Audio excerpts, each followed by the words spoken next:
Welcome back.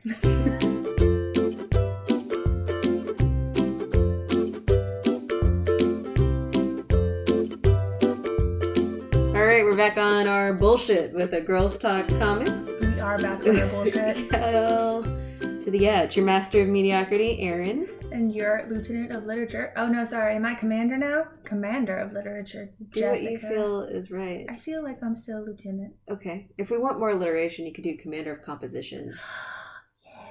Yes.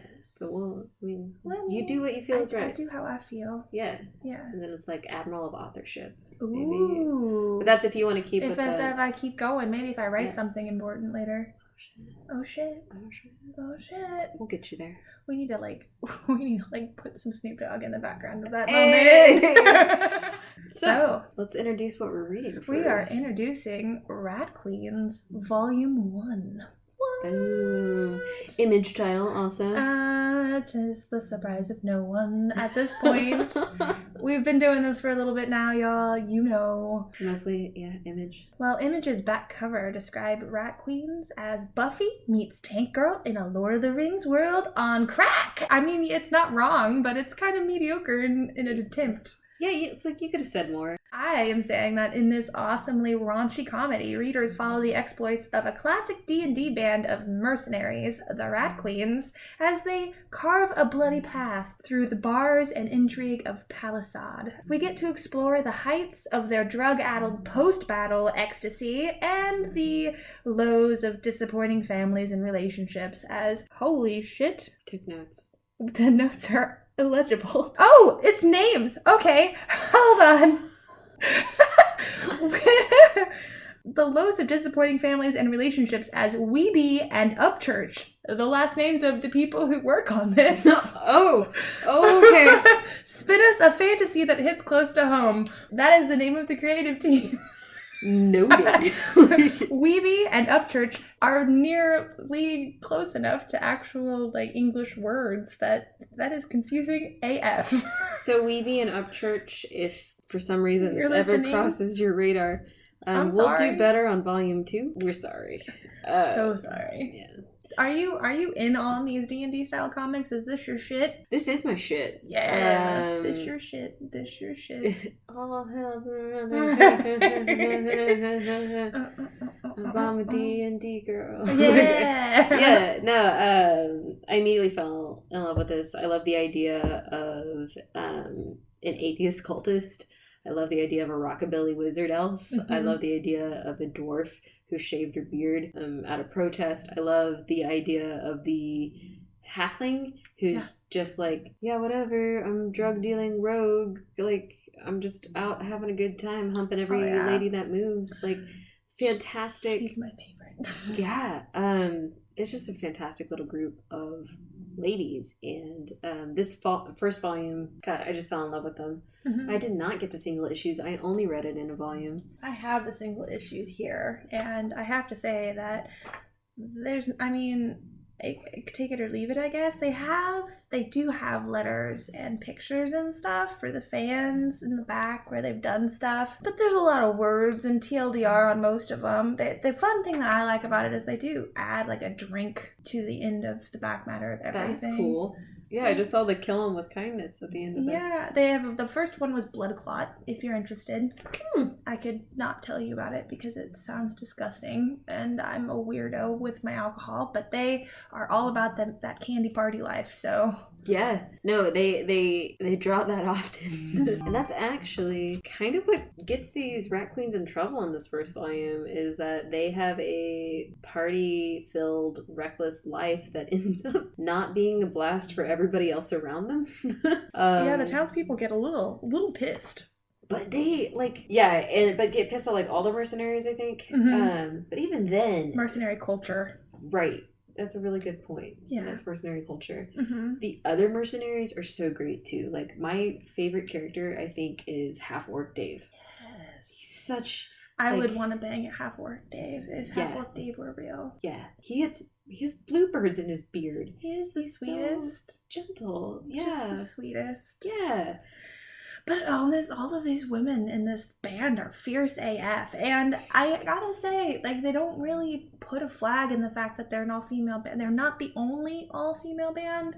And, like, each band has their shtick. It's not uncommon for these people to group up, like, as weirdos, but all of the groups of weirdos also party and raise hell together. Yeah, they all know each other pretty closely. And I wasn't kidding about the highs and lows of, like, party with your girlfriends and all of your family members suck, because they all pretty quickly drag you into a very complicated background. For each one. Mm-hmm. They each get the treatment. They each get the star treatment. This is one of the best ensemble stories I've ever read. Yeah, it's really well balanced. Mm-hmm. It is, and it's like very naturally well balanced. It's not like you catch one of the characters telling another about her family and its complications, but like at the tail end of them having this conversation in a waiting room. Right. You know, you get a direct conversation between one and her girlfriend at the time, and another one is blindsided by her brother, and the fourth is,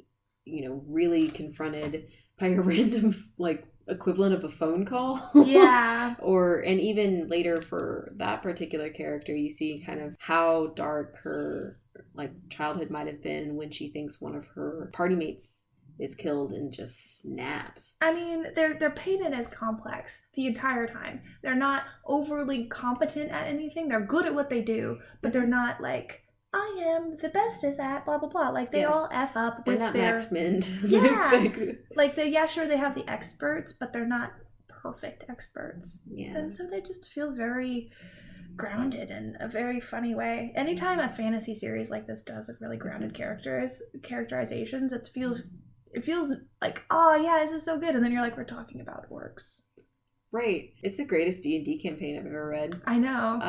I don't know if anybody like I love D&D, and this is the Dungeons and Dragons campaign that I wish I could play. I wish I was that cool. Yeah. Like I wish I could also find other people who wanted to play such flawed characters in a story and just have fun with it and like have personalities developed. I think it calls to that specific type of nerd who does like to sort of play around in elemental genres whenever you're talking about group narrative storytelling. And I feel like these guys definitely have played something like that. Oh yeah. They have a full understanding of the tropes to use, the tropes not to use, how to make them spicy, how to keep them from feeling like tropes. But then they also like don't ever say anything about D&D on any of the back matter. I think it is one of those experiences that if you maybe like were D&D adjacent or it really deviates from Tolkien a lot. It does feel more like a role-playing game, maybe a little bit JRPG. It's definitely more, it feels more American, which is where I think like D&D definitely comes into play. But I think it's also kind of nice that they're not like heckin' repping D&D. I don't think D&D was as popular just a few years ago when this came out. Stranger Things, shout out. Yeah, definitely. Like as somebody who works in a local comic shop, yes. It has exploded over the last just I feel like 2 years.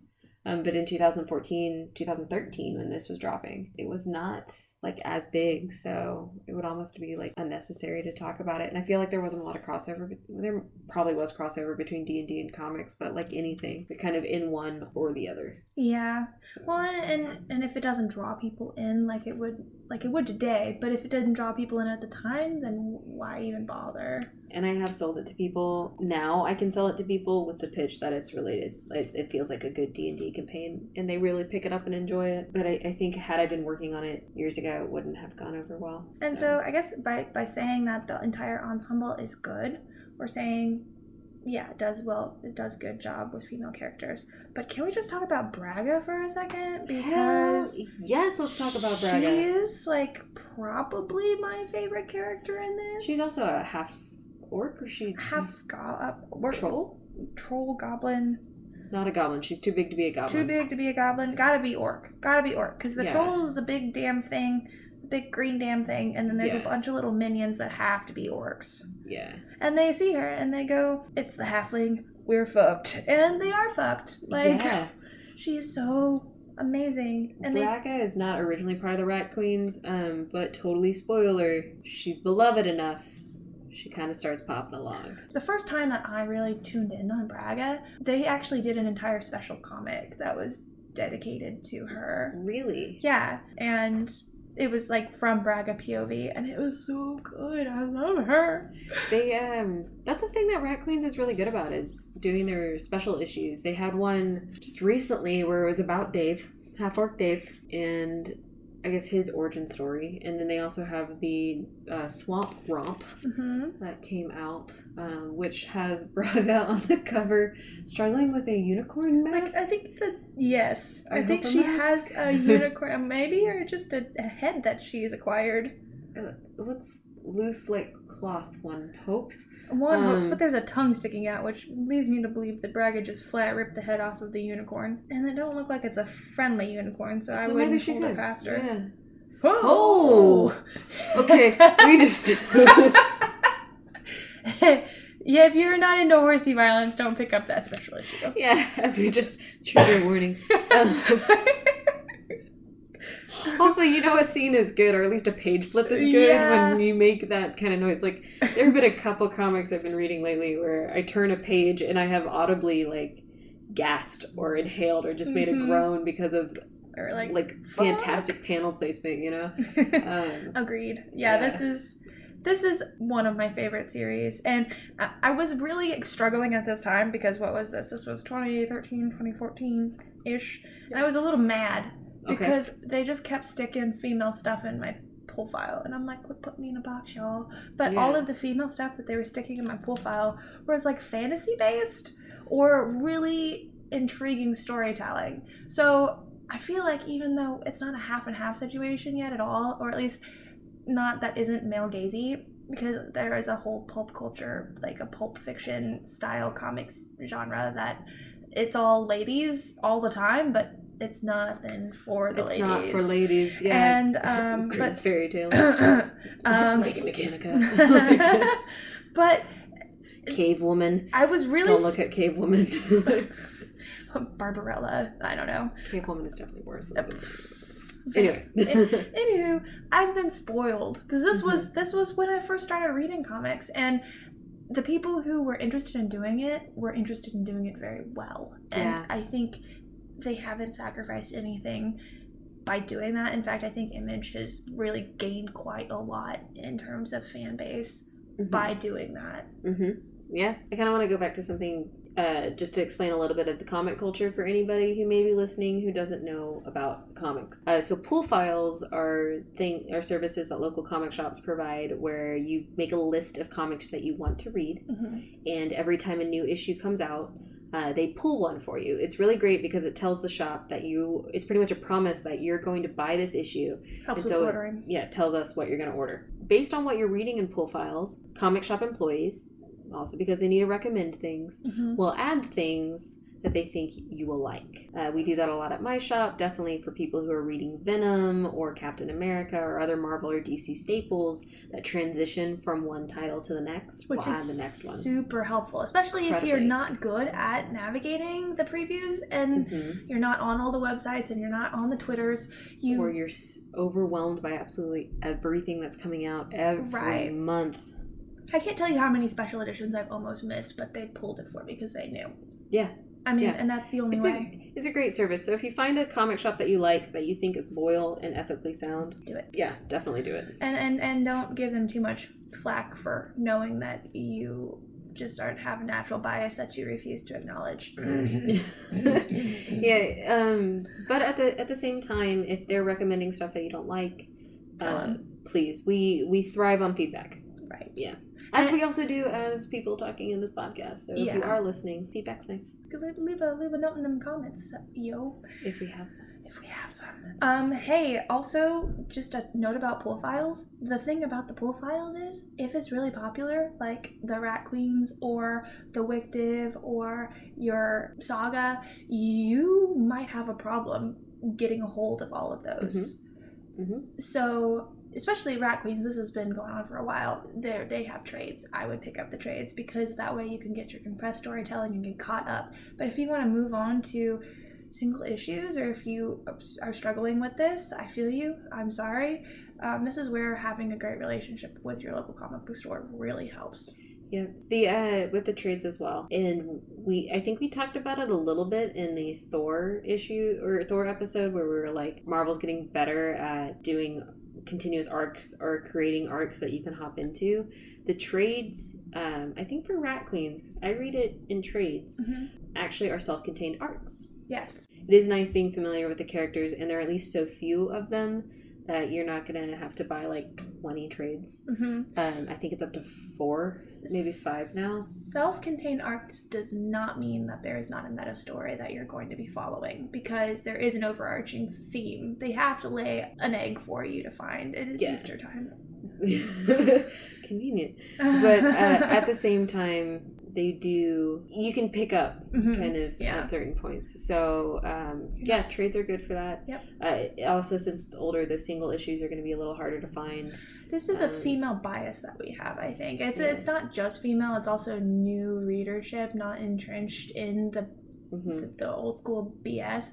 The comic book people don't like that we have these opinions necessarily, because it's really hard for them to fund it the way that it is. They really rely on people ordering those single issues in order to make money. So this trade paperback revolution and digital revolution has really screwed things up for them. I don't care. I unapologetically recommend trades. I live in the middle of nowhere. It's really hard to get a hold of this stuff, and we have the technology now, Erin. Yes, we can make it better and stronger. That'd be great. Honestly, it would be kind of cool if they went to trades. We could talk about that in another issue about trades versus singles. I only recommend trades mostly because if you do buy them in singles, though you would be helping your local comic shop move product that they probably have in excess. So I also recommend that. It's literally they're like not being printed anymore. So that's kind of the perk. But again, Rat Queens we recommend for fantasy-loving adventurers who want their like party-heavy, family-defying heroines. If you're in for an ensemble cast, I'd say. And genre fluid. Ooh. I'd say this is a good one for you. Yeah, definitely. It's a solid enough read, I think, that if you're genre curious. If you're genre curious. Go for it. Yes. Do it. Don't be scared of it. Don't be scared. It's okay. We all, be gentle. Reading is on a spectrum. I'm not gentle at all. Gory AF, but still amazing. Funny at the same time. Yes. Yeah. So thanks for joining us today. Bye. Bye.